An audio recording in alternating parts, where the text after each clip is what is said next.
කලින් එපිසෝඩ් එකේ මතක ඇති ඔයාලට සෝජන් වගේම ජියාලේබී දරුණු සටනක නිරත වෙන ගමන් හිටියා. ජියාලේබී එක දිගට සෝජන්ට පහර දෙද්දී සෝජන් ශක්ති බාධකයක් එයා වටේට හදාගත්තා.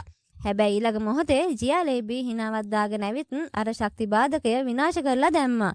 ඊට පස්සේ සෝජන් මැරිලා යනවා කියලා ශක්ති ප්‍රහාර වගේක් ජියාලේබී සෝජන් පැත්තට එල්ල කරනවා. හැබැයි ඊළඟ මොහොතේ ජියාලේයාව එක්ක මෙතනට ආවයන් සෝජන් ඉස්සරහින් හිටගෙන ඕක නවත්තනවා කියලා කියනවා. අද කතාව එතන ඉඳන්. මේක දැකලා එකපාරම ජියාලේබී අර ප්‍රහාර පැත්තකට යවනවා. ඉතින් යන්ව දැකපු සෝජන් අහනවා ඔයා මොකද මෙතන කරන්නේ? ඉක්මනින් මෙතනින් පැන ගන්න කියලා. ඒත් යන් කියනවා ජියාලේබී දැන්ම තමුන්ගේ මිනිස්සු අරන් මෙතනින් පිට වෙලා යනවා කියලා. ඒත් යන්ගේ කතාවට මුකුත් නොකිය ජියාලේබී ඒ පැත්ත බලාගෙන හිටියා. ඉතින් මේ වෙලාවේ ජියාලේයාවට සිහිය එනවා වගේම එයා බයේ වෙවුලන ගමන් කියනවා තාත්තේ මට උදව් කරන්න මට මැරෙන්න ඕන නැහැ කියලා. මේ කතාවට ජියාලේබී තරහින් කට වහනවා කියලා කියනවා. ඊට පස්සේ ජියාලේබී ඉස්සරහට ඇවිදන් එන ගමන් කියනවා වූටන් නගරය ගොඩක් පොඩි තැනක්. මෙහි තියෙන්නේ ප්‍රධාන පවුල් 3ක් විතරයි. මෙච්චර කරදරවලට මුහුණ දුන්නට පස්සෙත් මට සංසුන්ව ඉන්න පුළුවන්කමක් තියෙනවා. ඒත් ෂෝ පවුල විනාශ කරලා දාන්න අවස්ථාව වැඩි ඈතක නෙවෙයි තියෙන්නේ. පුතේ අපේ පවුල වෙනුවෙන් මම ඔයාගෙන් සමාව ඉල්ලනවා. මෙහෙම කියපු ජියාලේබී යන් සෝජන් වගේම ජියාලේයාව පැත්තට ශක්ති ප්‍රහාර වගේක් එල්ල කරනවා. හැබැයි මේ වෙලාවේ යන් ශනිකයෙන් සෝජන්වත් අරන් මෙතනින් පැනගත්තා.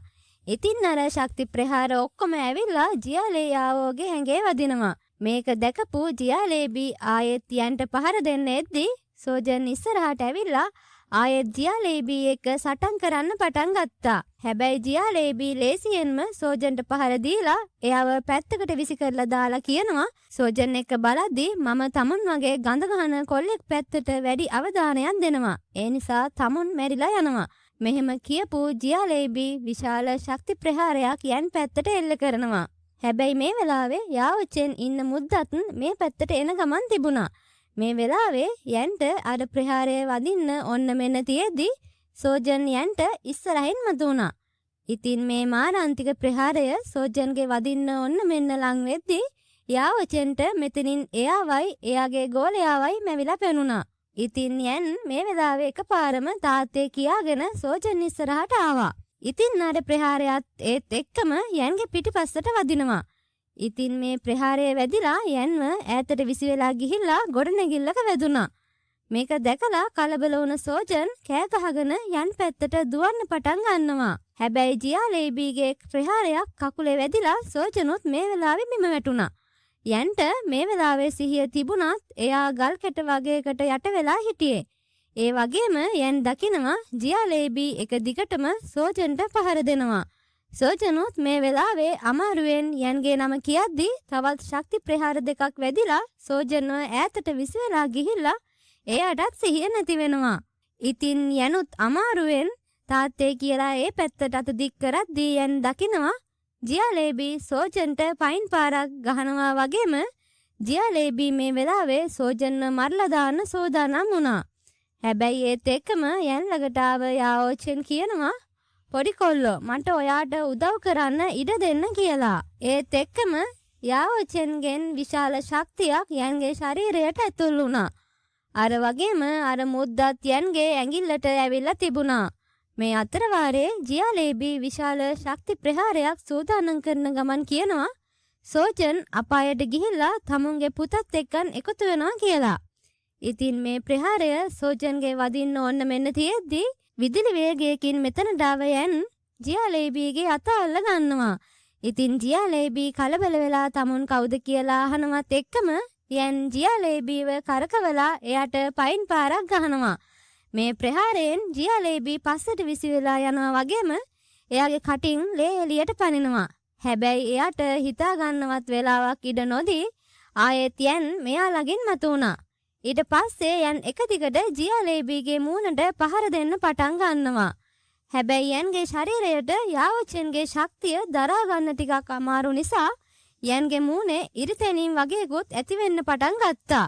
හැබැයි යන් වැඩි වෙලා ගන්නේ නැතුව එක දිගටම ජියාලේබීට පහර දෙන එක කරගෙන ගියා. මේ වෙලාවේ යන් එයාගේ අතෙත් ඉරිතැලීම් වගේක් ඇති වෙනවා දකිනවා. මේ අවස්ථාවෙන් ප්‍රයෝජනය ගත්ත ජියාලේබි පස්සට පැනලා ශක්ති ප්‍රහාර වගේක් එල්ල කරන ගමන් අහනවා තමුන් ඇත්තටම කවුද? මම තමුන් වගේ කෙනෙක් බූටන් නගරේ ඉන්නවා කියලා කවදාවත් අහලා නැහැ. ඉතින් යන් මේ වෙලාවේ එක දිගටම ජියාලේබිගේ ප්‍රහාර මගහරන ගමන් තමයි හිටියේ. හැබැයි යාෝචෙන් මේ වෙලාවේ යන්ට කියනවා පොඩි කොල්ලෝ ඔයාගේ ශරීරයට තව දුරටත් මගේ ශක්තිය දරාගෙන ඉන්න බෑ කියලා. මෙහෙම කියපු යාෝචෙන් යන්ගේ ශරීරයෙන් එළියට ඇවිල්ලා කියනවා මම ඔයාට එයාම නවත්තගෙන ඉන්න උදව් කරන්නම්. ඔයා පුළුවන් තරම් ඉක්මනට ඔයාගේ මට්ටම උසස් කරගන්න වැඩේ ඉවර කරන්න බලන්න. මෙහෙම කියලා යාෝචෙන් යන් වටේට ශක්ති බාධකයක් හදනවා. ඉතින් යන් ගුරුතුමා ස්තුතියි කියලා බිම ඉඳගෙන ආයෙත් කල්ටිවේට් කරන්න පටන් ගත්තා. ඉතින් යන් මේ වෙලාවේ හිතනවා චීගෙදරින් පිල් එකක් නැතුව වුණත් මට අවුරුදු 11 දී දෝජ මට්ටමට උසස් වෙන්න හැකියාවක් තිබුණා. මෙහෙම හිතුව යන් එයාගේ ශරීරයේ පැත්තට විශාල දෝජි ප්‍රමාණයක් ඇදලා ගන්න පටන් ගත්තා. ඒ වගේම යන්ට මේ වෙලාවේ පොඩි කාලේ සිද්ධිනුත් මතක් වෙනවා. ඉතින් මේක දැකලා ජියාලේබි තරහින් කියනවා තමුන්ට මේ සටනක් අතර මැදදී මට්ටම උසස් කරගන්න ඕන වෙලාද. මෙහෙම කියපු ජියාලේබි නොනවත්වා එක දිගටම අර ශක්ති බාධකයට පහර දෙන්න පටන් ගන්නවා. ඉතින් යන් මේ වෙලාවේ ටිකෙන් ටික දෝජ මට්ටමට උසස් වෙන්න පටන් ගන්නවා. මේ අතරවාරේ යන්ට නාලන්ඩියන්ටන් එක්ක වුණ සිද්ධි පවා මතක් වෙනවා. ඉතින් යන් දෝජ මට්ටමට උසස් වෙන්න ඔන්න මෙන්න වගේ තියෙද්දී ජියාලේබි විශාල ශක්ති ප්‍රහාරයක් සෝදානම් කරලා ඒක යන් පැත්තට එල්ල කරා. මේ ප්‍රහාරය වදිනවත් එක්කම යාෝචෙන් හැදුව ශක්ති බාධකය විනාශ වෙලා යනවා. ඒත් එක්කම වටේටම විශාල දුමක් පැතිරිලා ගියා. මේ දුම නැති වෙලා යනවත් එක්කම ජියාලේබි යන්ට පහර දෙන්න ඇවිල්ලා තිබුණා වගේම යන් ජියාලේබිගේ මේ ප්‍රහාරය වළක්වලා තිබුණා. ඒ වගේම මෙච්චර වෙලා මේ සටන් කරේ යන් කියලා දැකපු ජියාලේබි ගොඩක් පුදුම වෙනවා. ඉතින් යන් ටිකක් තරහින් කියනවා මේ පාර මට තමුන්ට පහර දෙන්න ඉඩ දෙන්න කියලා. ඊට පස්සේ යන් ඔක්ටෙන් බ්ලාස්ට් ප්‍රහාරයෙන් ජියාලේබිට පහර දෙනවා. ඉතින් මේ ප්‍රහාරයත් එක්ක ජියාලේබි මැරිලා ගියා. මේ සටන ඉවර වෙලා පසුවදා උදේ වෙද්දි සෝජන්ට ටිකෙන් ටික සිහිය එන්න පටන් ගත්තා. සෝජන් අමාරුවෙන් නැගිටින ගමන් යන්ගෙන් අහනවා ඔයා හොඳින් නේද කියලා. ඉතින් යන් කියනවා මට ගොඩක් දක්ෂ ගුරුවරයෙක් ඉන්නවා. එයා ජියාලේබි ගැන බලාගන්න අපිට උදව් කළා. මේ කතාවට පුදුම වුණ සෝජන් වටපිට බලන ගමන් කියනවා එතකොට ඒ පුද්ගලයා කොහෙද ඉන්නේ? මට එයාට ස්තුති කරන්න ඕනේ කියලා. ඉතින් මේ වෙලාවේ වටේටම පැතිරිලා ගියපු කටහඬක් කියනවා ඔයා ඔයාගේ පුතා ෂෝයන්ට ස්තුති කරන්න. මේ කොල්ලාට මම ගොඩක් කැමතියි. අනාගතයේදී එයාට මාත් එක්කන් ඇවිත් පුහුණුවීම් කරන්න ඉඩ දෙන්න.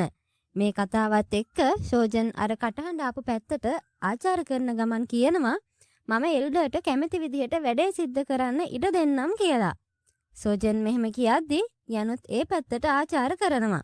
මේ අතරවාරේ ෂූන ඈතට වෙලා මේ සිද්ධ වුණ දේ දිහා බලන් හිටියා. ඉතින් ෂූනට ආචාර කරගෙන එයාට පිටිපස්සෙන් හිටිය කෙනෙක් කියනවා මේ කාරණාවේදී තරුණ මහත්මියව මෙතනින් ඉවත් කරලා තිබුණ එක මේ සේවකයාගේ වැරද්ද.